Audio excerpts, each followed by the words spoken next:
the submissions to Parliament have to be done by midday on the 11th of September.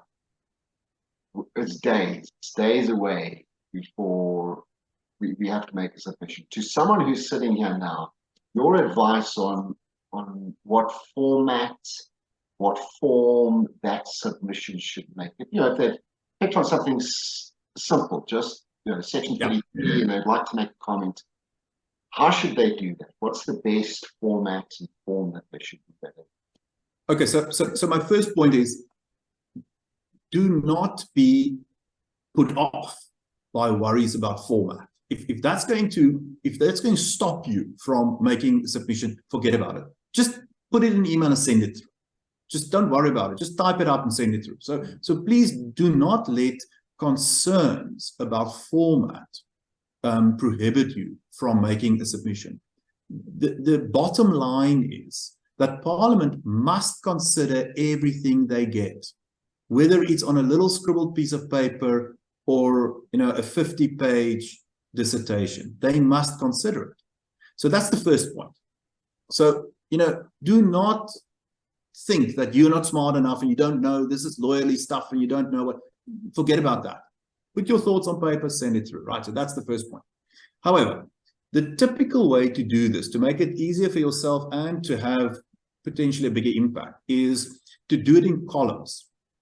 So take the statute or the bill, work through it, identify those particular sections you want to talk to. So try not to talk general about the whole thing and the whole procurement system, and stay away from that, because that's very difficult for a lawmaker to deal with. They're dealing with a particular document in front of them. So if you're just talking about the whole system and there's not enough flexibility, and they're not going to understand where those comments are relevant. So use the bill as your starting point. So in the first column of your document, you put the actual section you're dealing with, the number. So I want to comment on section 18(1)(a). Then in the next column, put your comment in. So if I think about procurement methods, I see here that in 18(1)(e), it says that the minister must prescribe thresholds. I think that is problematic, because thresholds shouldn't be set in regulations. This is why I think so. And then in the next column, you make a proposal. You say, I would suggest that the power to create thresholds should rather be left to an instruction. And if you want to be really smart, you don't have to, but if you want to be really smart, add another column and give them new wording. Say to them, I think therefore the section should read like this. Or I think you should delete this, add the following to whatever other section to fix whatever my problem is. You don't have to go there. It's not your job, it's their job.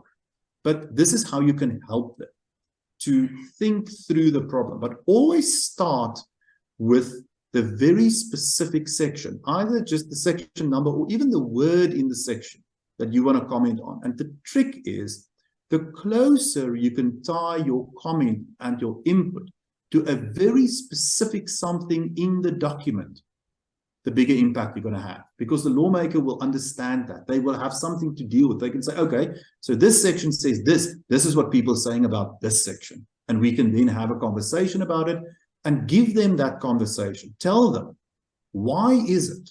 So take the threshold example that we've had. Explain to them the problem.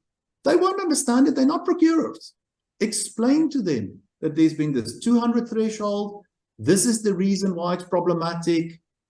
Give them even figures if it helps. So that is the part where you really enable them to sit in your chair and to understand what the implication of this is. The more detail you can give them there, the better. But you start by linking it to the very particular section. And then in the end, make a recommendation. Say something.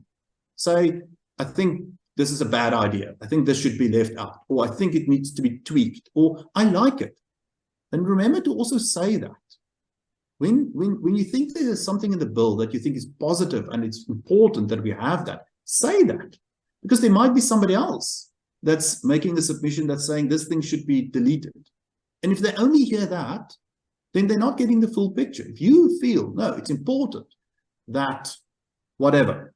Say that and explain to them why it will be important and it will be useful to have this in the context. So that is the format that we typically use, and I would do that. It also, I always think, help to just right at the beginning of your submission, like any good application letter for a job, just say a little bit about who you are and why you think that they should actually pay some attention to what you've got to say. I think, in these kind of processes, if you say to them, look, I'm a procurement official in, Amatole District Municipality. I've done this for 10 years. That carries weight. That's important. Any, sensible lawmaker looking at that will think, well, I need to take this seriously. This person knows what they're talking about. So I would also say, just put that at the top, and then you do your thing.